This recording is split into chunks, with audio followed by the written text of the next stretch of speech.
Happy New Year, everybody. Welcome to the New Year's episode. It's a new year, and this is the first episode that is coming out. Everybody, how are you doing? How's Good. the new year, man? Welcome to 2025, whether we're ready or not. It's here. It's here. You a new year, new me type of guy or what? Yeah, not a new guy. I'm good. New year, Not too many changes. Same you? Yeah, same me. That's just a year older. New year, getting a lot older. But anything big towards that you're looking forward to this new year? Yeah, this is college football. Everybody's talking about it. First time with 12 teams, and you're basically now driving all that up to football. Yep. NFL starting. Yep.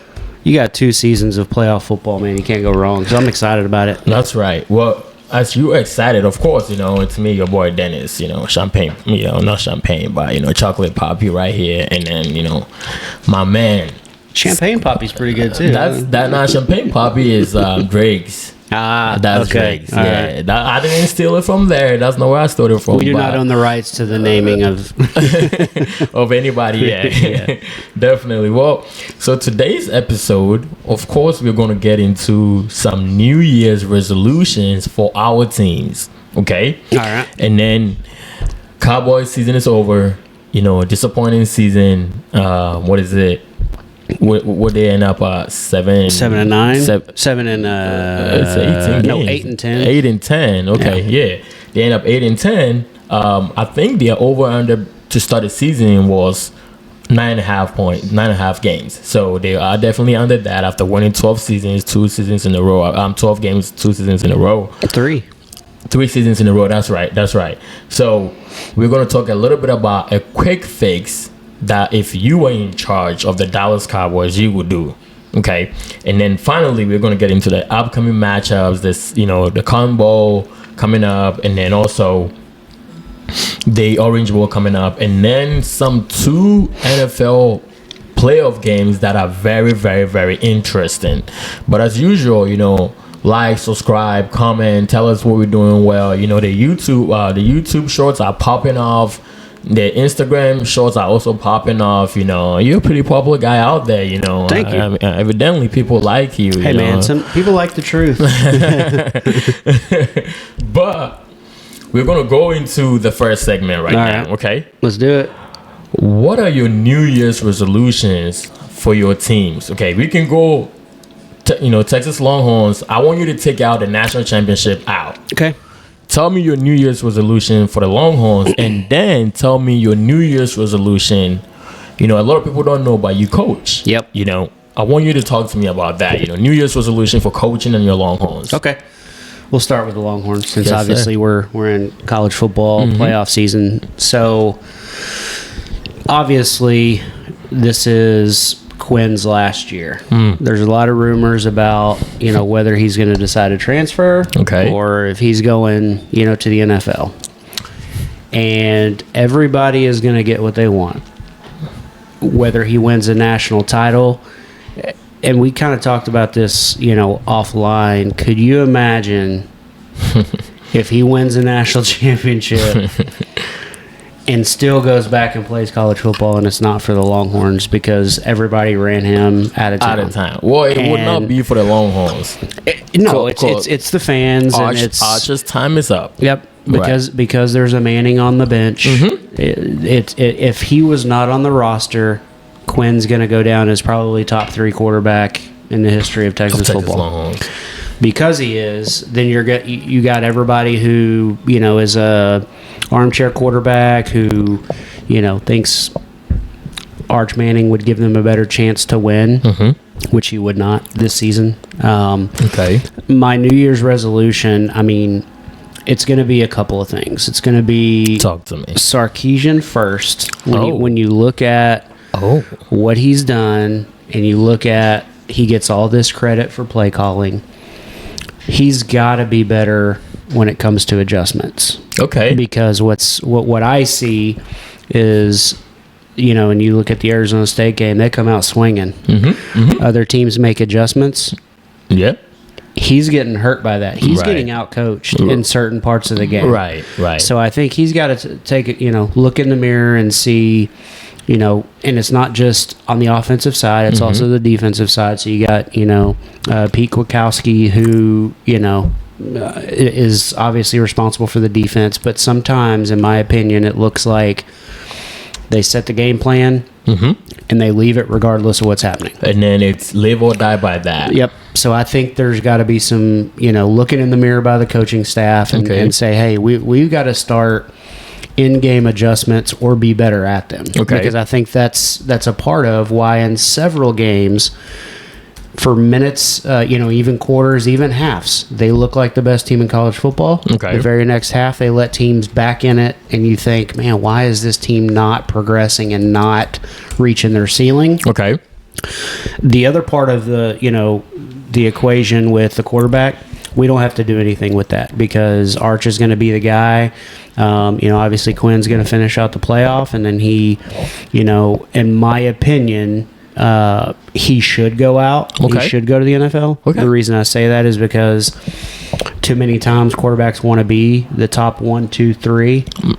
You get into really bad situations. Yeah, there's a reason those teams have their top 1, 2, 3 picks. So definitely. If it's me and I'm going to make the same money, whether I get drafted late second round, maybe early third, maybe he sneaks up a little bit earlier in the second round, but the first round's probably gone now because of he's been injured and people don't take into consideration a high ankle sprain and an oblique tear and how that affects you.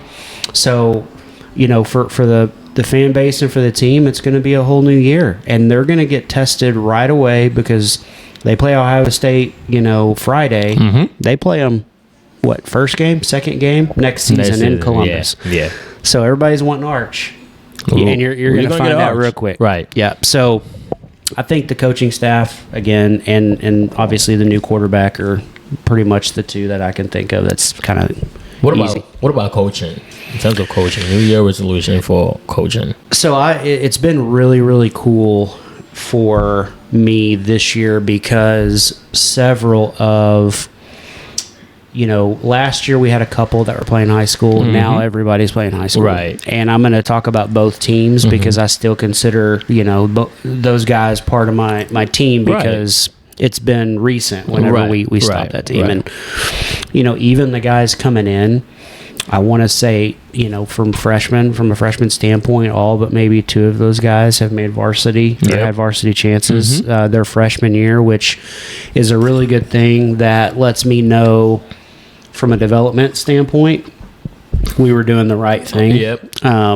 People did not necessarily agree with that, as they don't. If you're making everybody happy, you're not doing your job. Yeah, you're doing something wrong. And so, for me, from a personal standpoint, in terms of coaching, is to make sure that I put the development first. Even though we have team goals, I think what we're doing is working. So I really want to continue, pressing that, get these kids to working on their own because, a lot of them think that they attend practice twice a week.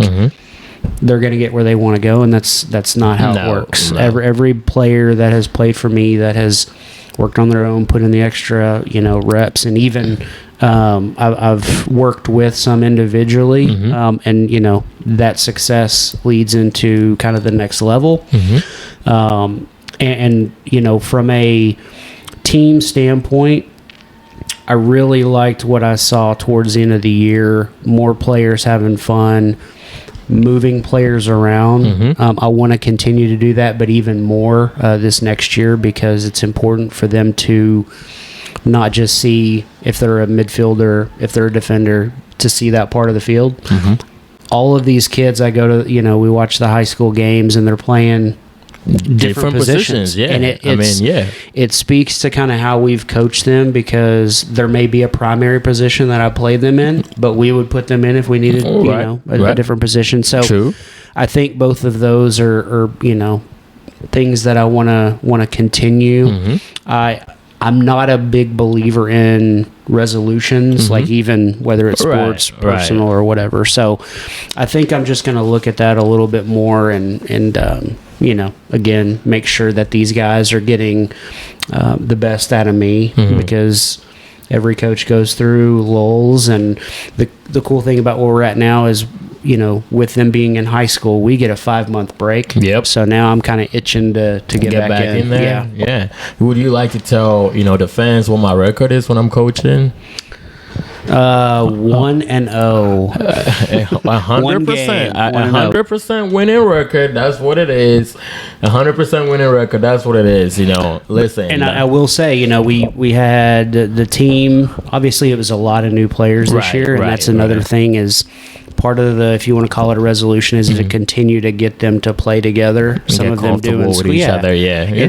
Everybody wants to start and win a bunch of games, and I think we tied 2 out of the first 6. I think we lost 4.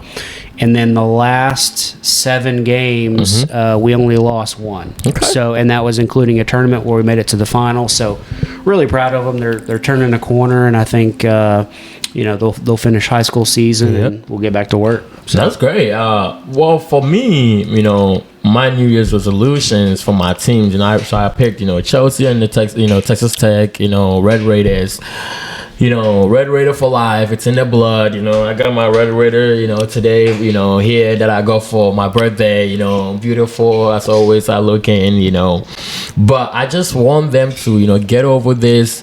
They do okay, win like maybe 6-7 games, and then, make it to a ball game, and then they go play some beat up SEC team, and they end up winning, and then they actually lost this last the day before my birthday, I believe, which is whatever, it is what it is. But for me, I just want Texas Tech to take that big step, because now they have to own the Big 12.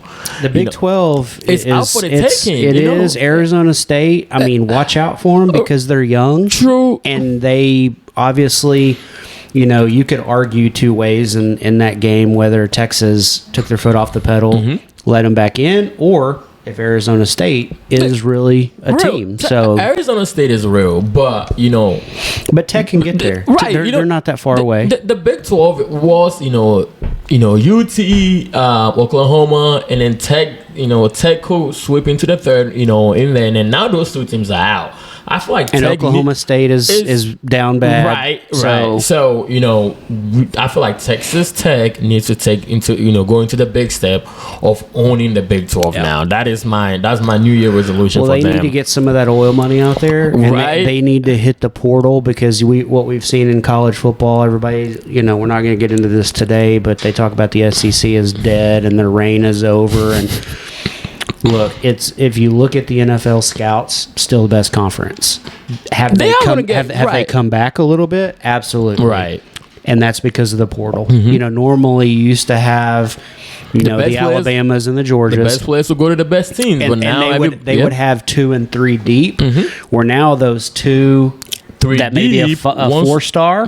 I'm going to go play somewhere. So there's somewhere else playing, and that's evening out the playing field. And that's what Tech, that they could make a swing pretty quick and turn it around. Yeah, McGuire, let's pick it back up, all right? And then for Chelsea, I talked about them maybe, a few weeks ago, and I was talking about how, title contenders. People were like, blah, blah, blah, that's a lie. And then they went on like kind of like a pumpkin mode the last 3 games, and it has not been pretty. But New Year resolution is to get back into the glory days. What were they? Weren't they at 3? They were before that. They were second. They were in second place. Okay. Now, I knew they were up there, and then now they're in 4th place. And Manchester City has not had a great year, but they're like 2 points right behind. In front of Manchester City, when Manchester City have not had a great year. So New Year's resolution for Chelsea. Let's pick it back up. Let's actually turn around and be actual title contenders. That would be great. We'll show some effort, guys. Come on, let's go. Let's help out right here. So, let's say we give you the rings to the Cowboys. Okay. Disappointing season. Depending on where you look at it, they kind of finished strong. They did get their quarterback hurt. Michael Parsons missed out like 4 games. DeMarcus Lawrence was also out for he played like maybe 4 or 5 games and was out for the rest of the season. And Bland and Diggs only played 1 game together. Bland and have played 1 game together. And so we give you the rings to the Cowboys or the reins to the Cowboys. Consider coaching, free agents, draft, and contract extension real quick. What would be your quick fix for the Dallas Cowboys? So, first, this may take me a minute because first thing, I don't know if you saw this, but Jerry Jones was on the episode of Landman. Oh, Lord. If you haven't seen it, before you say anything, go watch it. He actually kills. It's about a 5, maybe 10-minute shot, and he kills it because it's exactly about him and his family and his kids and why he got the Cowboys. Yeah. So, anyways, go watch that. But if I'm starting at the head coaching, coaching staff. Paid from these people, but anyway, go ahead. I wish. We need some of that oil and gas money, right? Coaching. Here's the thing. You saw Mike McCarthy. They declined his interview with the Bears. True. All signs leading to him coming back. And to be honest with you, last 6-7 games, he's really earned the opportunity to come back. Yeah. Because of the way the team rallied around them, the effort they put in. You could argue that some players were playing better. Obviously CD, was basically out the last couple, and he had been fighting that shoulder injury. He had been fighting it. Yeah. So if I'm looking at quick fixes, there's the glaring one, whether you want to take a shot, early on with your first pick with the running back, or you're going to make a splash. You've got to bring. We've seen Dowdle can be. It reminds me a lot when Zeke was Zeke and they had Pollard, and then they decided to go Pollard. Right. They need something similar there. And then they both rushed for 1,000 yards that season. So yes. I think Dowdle has earned his spot. Okay. And again, people think, is he the starter? Is he the backup? In this league, doesn't really matter. Right. If you got a good running back tandem back there, they're going to split carries. Right. Maybe one's a little bit better at swing passes and getting the ball in his hands. One's maybe better running between the tackles. So, but they've got to get another one. So, let's say Will McClay, we replace Will McClay with you. Ashton Genty, available at 12. You pick him up? The problem with that, and we saw it when they played their playoff game, it reminds me a lot of Deuce Vaughn. Little bit smaller, he's bigger than Vaughn. Right. The competition level, obviously you saw what happened in that game. True. If I'm there and I can get him, I'm probably going to take a swing at that and draft him. Okay. Because I think I know what I have in Dowdle to the point where he could be a productive back, and he proved it over several weeks. If you give him, the opportunity, and we get some of they're going to have to work out some things on the line because, obviously. Guyton did not turn out as they thought it would. No, he hasn't. Right. But in all honesty, I don't think... who was the left tackle we let go? The one I'm very fond of. I don't know if he would have played a full season anyways. Yeah, I think they need to address some depth because obviously they had some injuries and it was awful. Okay. Some games were great. They kind of picked it up again towards the end of the year, but all season, if you look at the majority, probably 80% of the season, most people would say the running game was not effective. Right. So they got some things to build on there towards the end, and I think that's what they're going to roll into next year with. Free agent, Tyreek wants out of Miami. Do you grab that? I do. Okay. Again, all this is going to come down to cap space and what decisions they make. Obviously, letting Zeke go, they say it was for him to win a title, but they're just clearing money. Yeah. You address that, you're gonna have to find another weapon because Ferguson has been off. He's dropped. Schoonmaker, he can make a couple plays here and there, but the thing that used to make that offense so dynamic was they've always had a tight end that can make plays. Yep. And even Blake Jarwin. Yep. And even Schultz was a really productive player for them. So they've got to reestablish that. And I think you've got to have another weapon. If it's not going to be the tight end and you're going to roll with these two guys because they're under contract and you have Lamb out there, Tolbert, he did some okay things, but if you held on to Cooks and you brought in Hill, right, now you're talking, because you got at that point there would be no excuses if you had a running back that was successful and you got a young one behind him, and then you had Dak, and you have Tyreek over the top, yep, CD playing around in the slot, yep.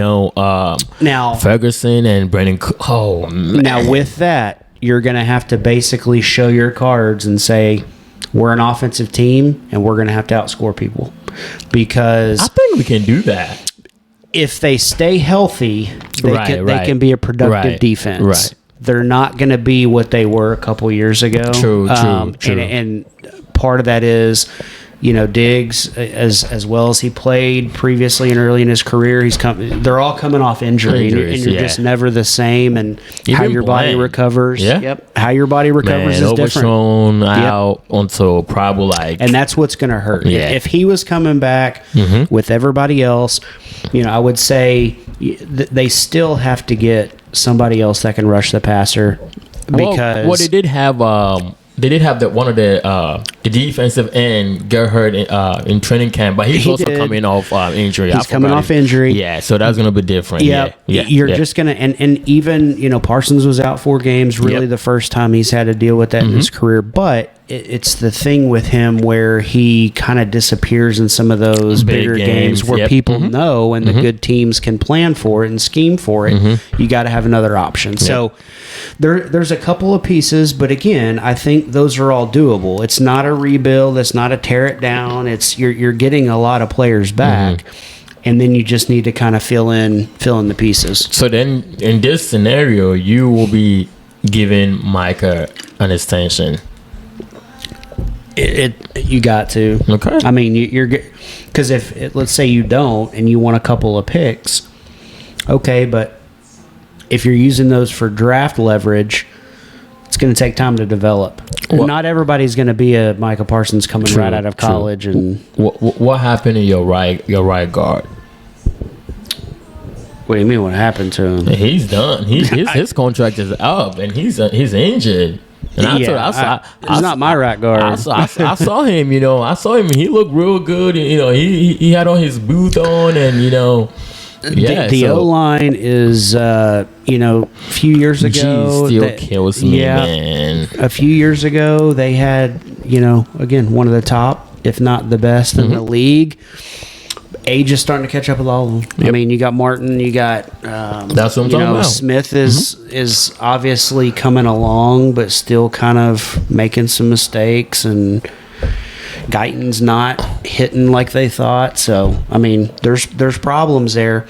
The thing that they have is they've got a little bit of everything that they need to address. And what I mean, not every position, but every unit outside of the kicker. Hey, we're good on that. For years. But they've got a little bit, to do, a little bit of work to do in every facet of the game. But it's not an overhaul, and it's not too much. They can do it, but Jerry's got to be all in, Jerry, not 2024. Well, we know what up. New Year's resolution for the Cowboys. It's to be all in, and we're really we mean it. Yeah. Oh man. Let's talk about why I'm actually here today. This is why I'm here today. Let's go into the semifinals of the college playoffs. All right. Okay. So first off, we're gonna go the Orange Bowl, Notre Dame and Penn State. Notre Dame 1.5 points favorites. Okay. James Franklin going against Marcus Freeman. It hurts my soul. But why is there? Why you like Marcus Freeman? I do. You like Franklin that much? Yeah, not that much. No, not that much. Yeah.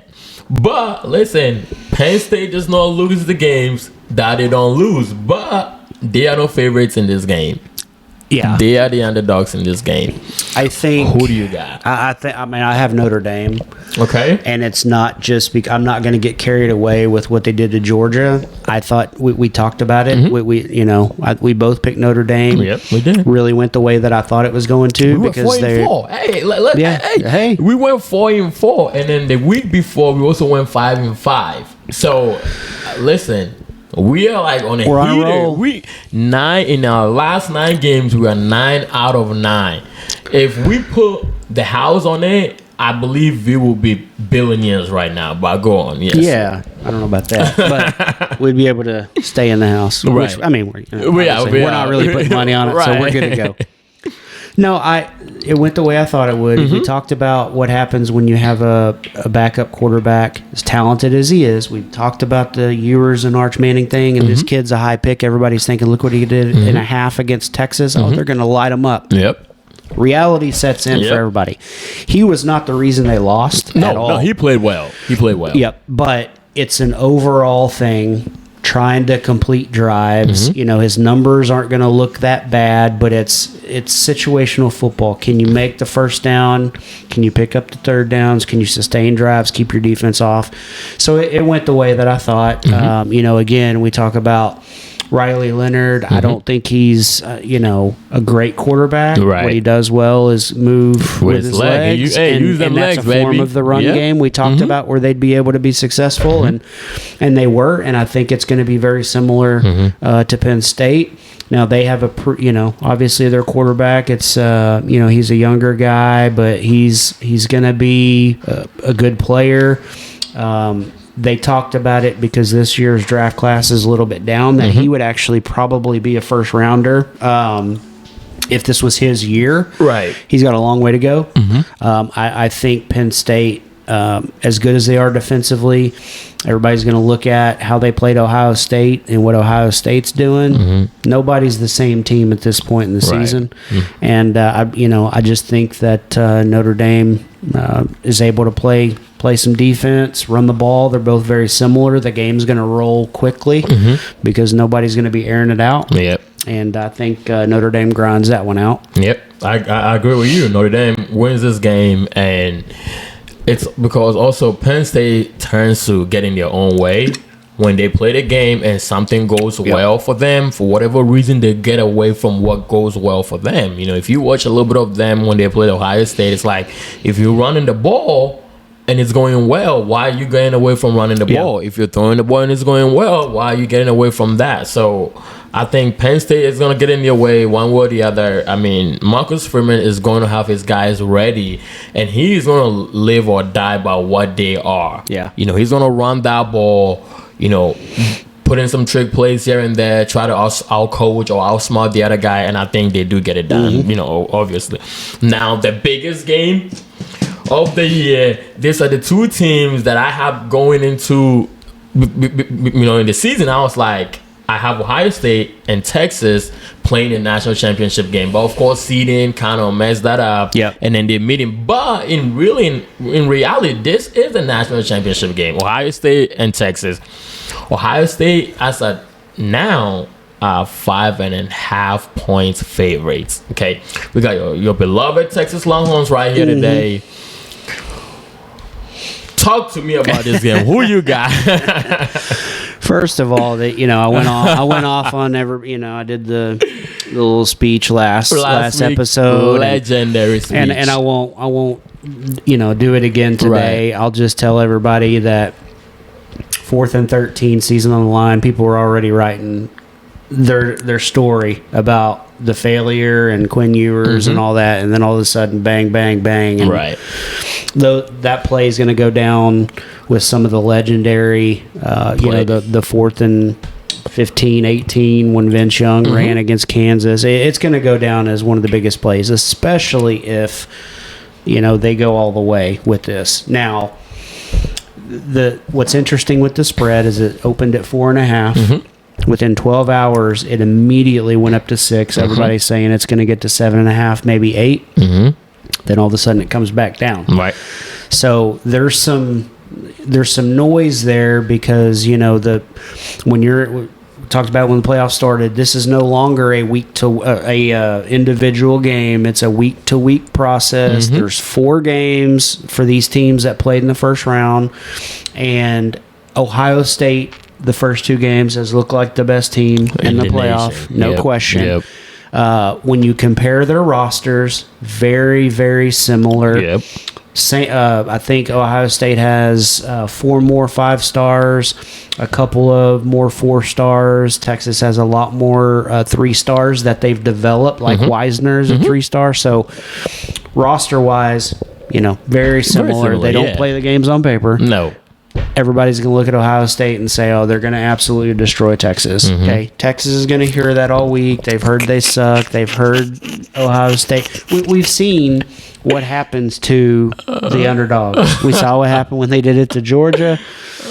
All of that, right? Right.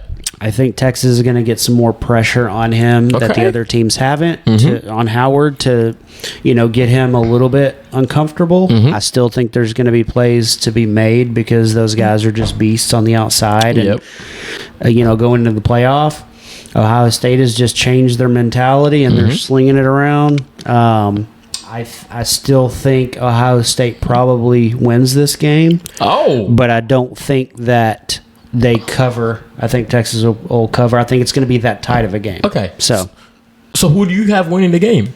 Ohio State. You have Ohio State winning the Yeah. I was going to play that. Hey, we ain't going for pride and feelings. We're going for who's going to win the game. So you really,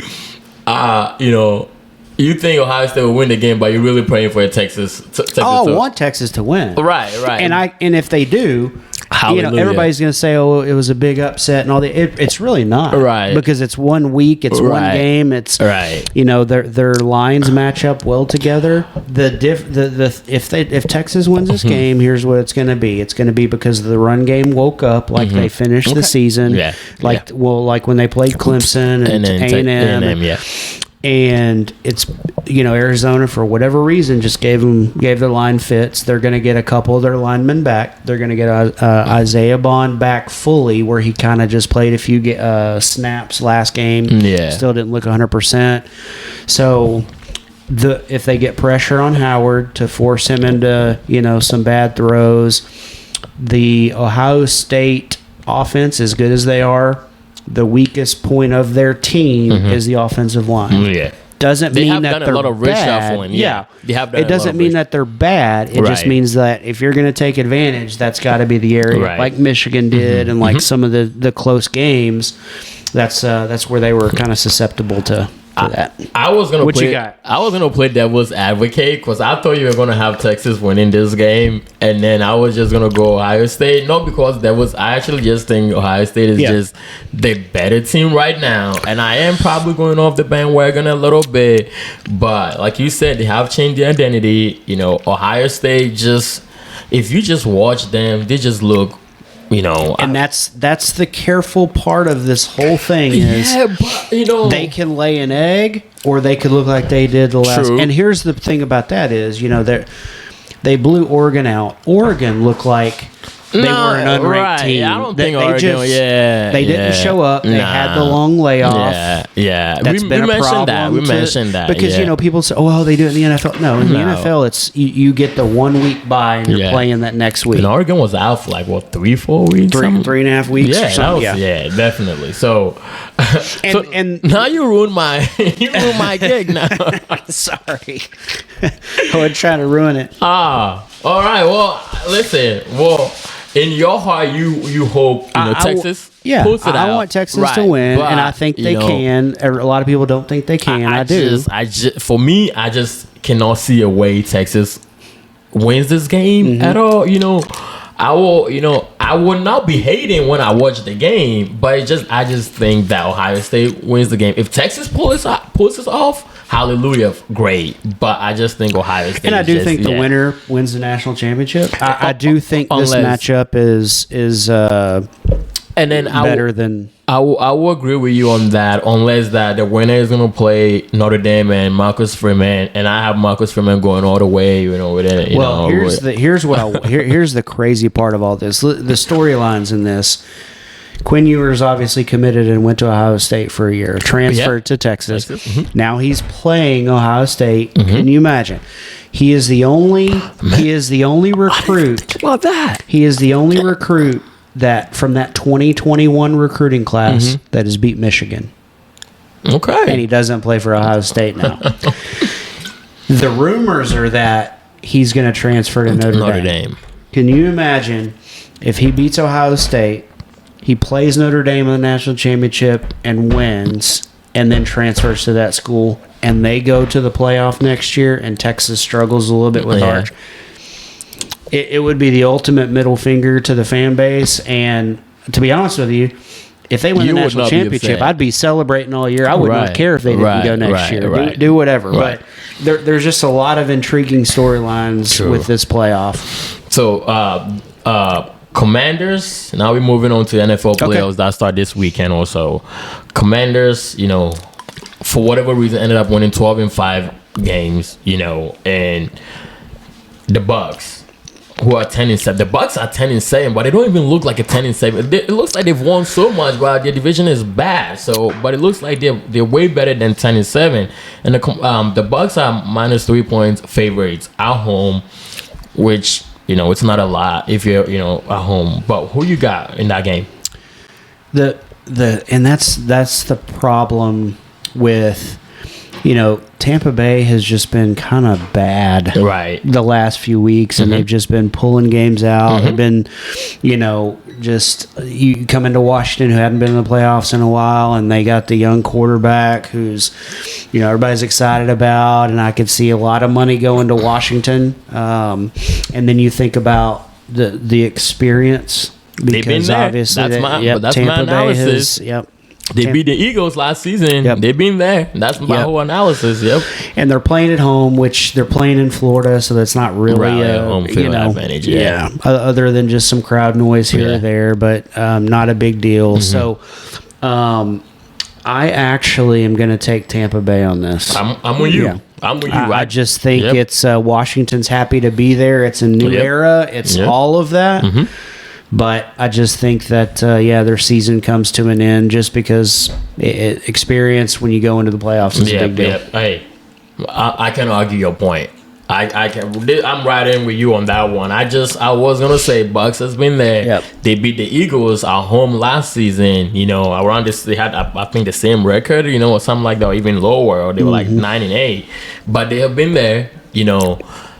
They just the Commanders are going to be good, but Terry McLaurin has gone missing for a little bit. He's gone missing for a little bit. So this could be one of those games where he goes missing again, and the Bucs just are a complete team. Not in like they're better, but it's just that in the circumstances, which in the playoffs it comes down to. We literally watched a few years ago. Aaron Rodgers come to Dallas and whoop the Cowboys. When they were off a 13-3 season and a first round bye. But Zeke and Dak had not been there before, and he just beat them up. So I think it's one of those games. Vikings and Rams. Vikings are 1.5 point favorites. So this is it's a challenging pick because it's essentially a pick'em game. You got the Vikings who just got rolled in Detroit to a depleted defense that they should have. Everybody said they should have. It should have been a competitive game. Put up points, And everybody, Sam Darnold's been great all year. Wasn't great, the other night, and I could see I can see the momentum for the Vikings, especially with him. He's got the weapons. He's got all of that. Their defense is unproven to me, and we saw what happened against a good offense the other night. And they got 2 takeaways. They got 2 interceptions in that game. And then you flip over to the Rams, and it's they've not. They just kind of limped in. It's you got an older kind of quarterback who, again, he can sling it. But it's I'm gonna take Minnesota in this game. It would not surprise. I mean, obviously it's a pick'em, so it wouldn't surprise me if the Rams pull something out. But I think Minnesota kind of gets over that Detroit fiasco, and I think they put it together. Vikings wins this game for me just because, like you said, Rams have been iffy this year. I've watched like a few of their games. They just got him by. Even when they played, I think the 49ers, they had like a 9-7 game or a 9-3 game. Like offensively, they've not figured it out at all. They're hot or cold. And it's playoffs is a little, it's a different animal because everybody's playing to go home. I think Minnesota will reset. I think they'll make the plays. And then again, the game is in LA. No real, home field advantage. Yeah. I think the Vikings will get over and, like you said, come back from that Detroit game and finally get it over with. I think they do win at least one playoff game this season. They're too good. They're very good. They're a good team. They have a very good team. So the picks are Notre Dame, Ohio State, the Bucks, and the Vikings. Any last words from me? Anything final words? I hope that I've motivated the Longhorns by picking against them. Not just picking against them, but everybody says you suck. You guys don't belong in the game, and use that as motivation. Again, Ohio State is playing the best. But it's funny, the perception that everybody was saying, does Ohio State really deserve to get into the playoff because they didn't get to their championship game? They just lost to Michigan. Yep. All of a sudden, they win 2 games, and everybody thinks they're, the best so thing ever. Just be careful with that. Nobody in the Final Four won a championship game. None of them did. And we talk about, again, I'm a Texas fan, so I have a lot more knowledge, and I follow them a little bit more. Everybody, we've talked about the quarterback. In an expanded format to 12 teams, they're the only team to get back to the 12-team format. No team's gotten back to the semifinal. Nobody wants to trust the coach that he knows something, and the bomb to Golden on 4th and 13 with what he does, and moving to max protect, knowing the end's not coming. Arch's time is there. I think that Quinn plays much better this game and proves why he should be. I just think defensively they just give up, one or 2 plays at the end, where Ohio State can, get into. I can see Texas sending the house, and when you send the house, that means you're going to be vulnerable in the midfield, and they just Howard got can to run. If you miss with the blitz, and I think if Ohio State do some quick passes to their receivers who are fast, I mean it's going to be and Howard's 0-4 against Texas. He's due. I mean, you probably I don't know anybody who's been 0-5 against a team. So he's due for one. He's due for one, ladies and gentlemen. Yep. Thank you for sticking with us. Of course, New Year's episode, New Year, same us. Don't forget, subscribe, like, comment, go check it out on Instagram and YouTube. Other than that, we'll see you guys next week. Yep. Everybody enjoy. Yes, sir.